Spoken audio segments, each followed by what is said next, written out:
This is Abe Friedtanzer from Awards Radar, and I'm so thrilled to be speaking with Max Minghella about The Handmaid's Tale. How are you, Max? I'm good. How you doing, man? Good, good. How much did you know about Nick's journey when you first started the show? Do you remember? Mhm. Um, so it's funny because I think in the pilot for The Handmaid's Tale, Nick had maybe sort of three lines or something, and he was quite enigmatic person. But I was familiar with the book, and in the book, I obviously recognized that he was a significant player and had a really interesting arc in the book. And at the same time, um, had sort of, I think, been given the heads up that season one would probably end where Margaret's novel ended.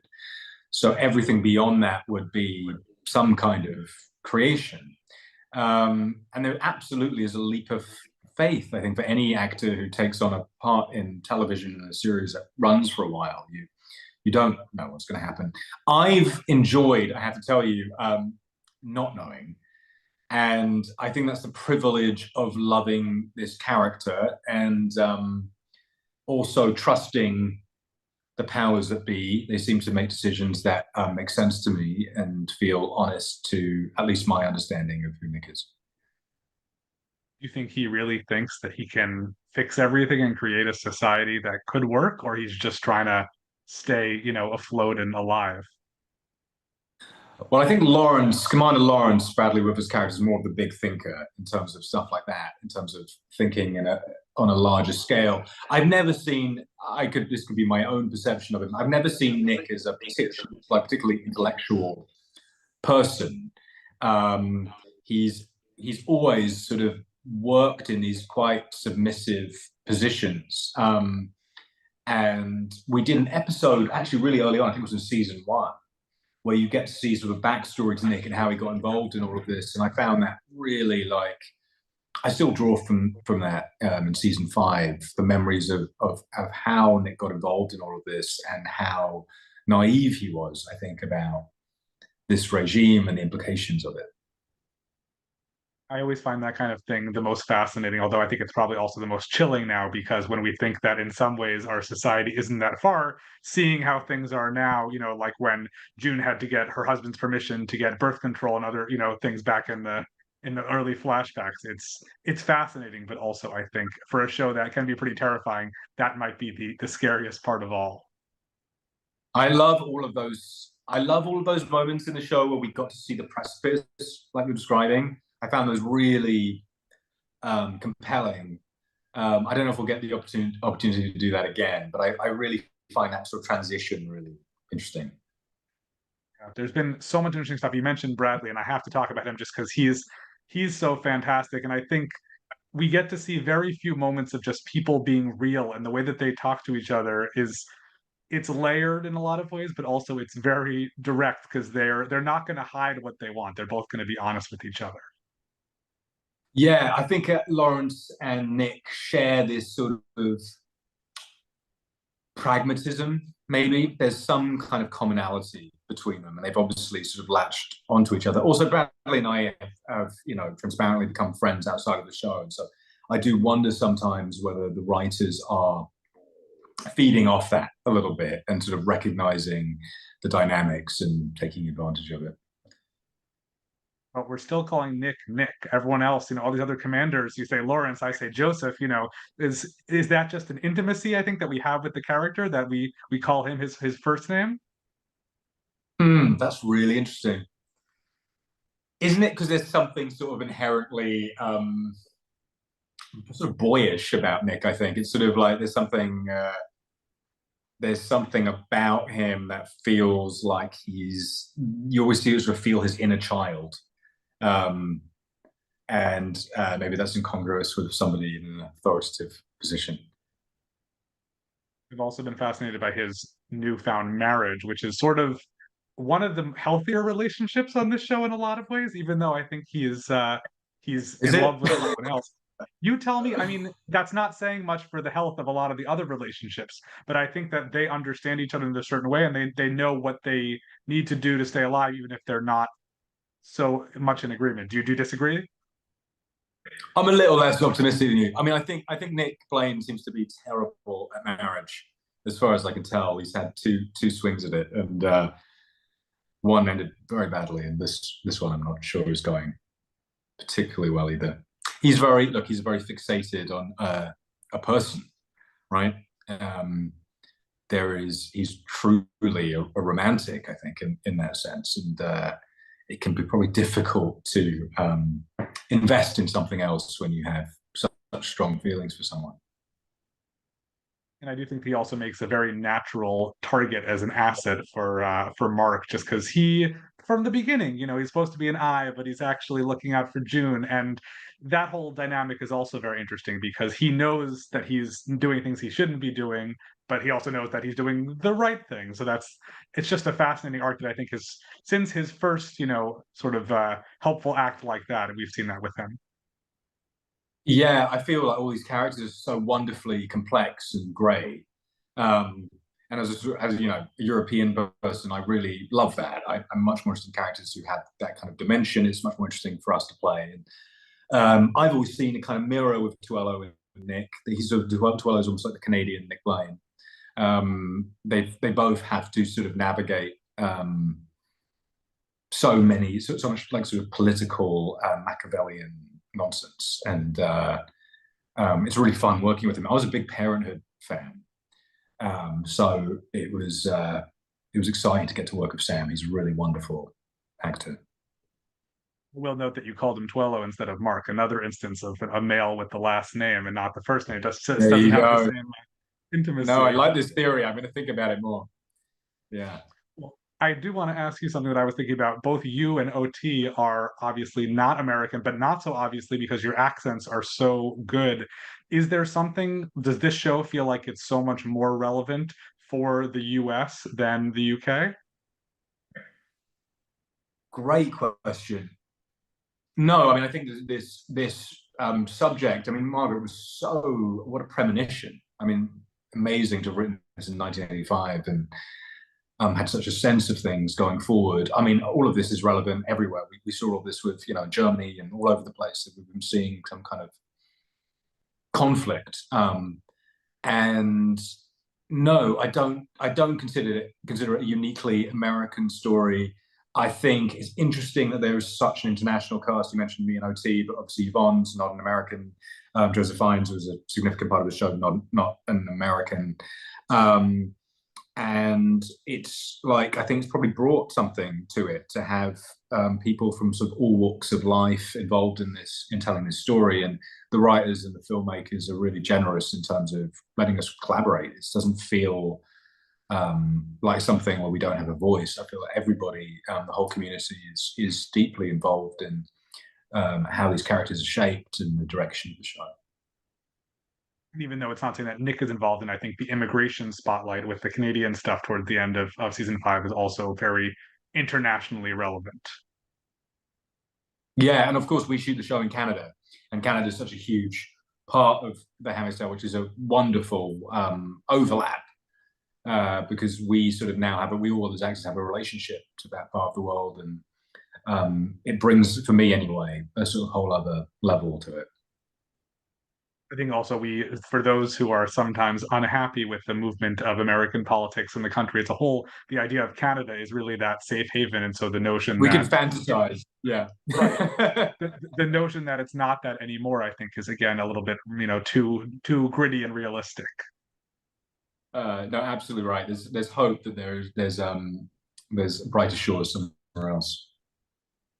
And I do want to touch on a very dark Nick moment from season five, which is when he shoots Warren in the head, because I think Yeah.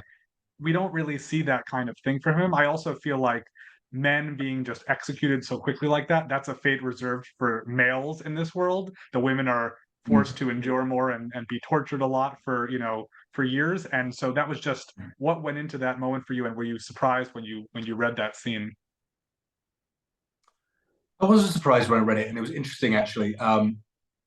There was sort of talk, I think, of Nick having real remorse about that, and I can't remember if it was in the script or something we talked about. And I pushed back on that pretty hard, actually. I felt like um, even though we may not have witnessed some of the stuff that Nick has done to get to this position, I'm very confident this is not the first time that he's committed a significant act of violence. And I think in this unique case, he had absolutely no moral conflict about it. I've got a feeling that Nick has had to do things in the past that were very um, unpleasant and probably much more morally ambiguous.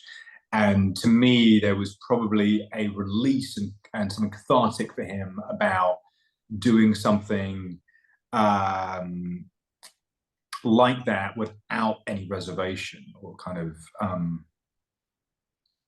moral complexity. I think he really felt strongly about that, and he's not a totally um, I don't know if his moral compass is always in the exact right place. I mean, like I said earlier, all of these people feel, including June, by the way, feel like they have real human facets to them.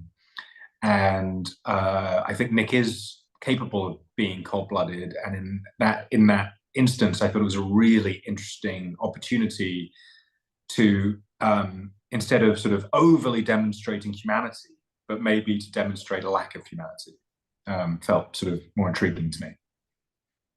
I did always find it so fascinating and upsetting, the idea that, like, when, Emily was in Canada and they said, well, Gilead has a list of all the crimes you've committed over there, and the fact that they're tracking her crimes as if they somehow are legitimately comparable to the offenses of the regime. Because I was going to say that I think Nick and Lawrence are united in that they would do anything for the most important people in their lives, which of course would have been Lawrence's wife, and then for Nick to Yes. be June. But this is unrelated. This is a chance to kill somebody who is, inarguably an awful person. And so why should that even matter in the grand scheme of things? Yeah, I was very observant about Lawrence and Nick, and yeah, I thought that was a really like interesting opportunity to sort of say something about this person in a loud way, and it was very sad to kill Stephen though because we are good friends, and he's one of the few people on the show who also watches football. So I now have nobody to talk to about football on set. I've also watched him on Billions, and somehow I don't know which role is more irritating. He's a very good actor, but his characters are never all that likable. So not a reason to kill him off. Yeah, very very good actor. He's a very likable person. Really. So do you have any sense, or rather than getting into anything you might know that we're not supposed to know, what would you like to see from Nick in season 6?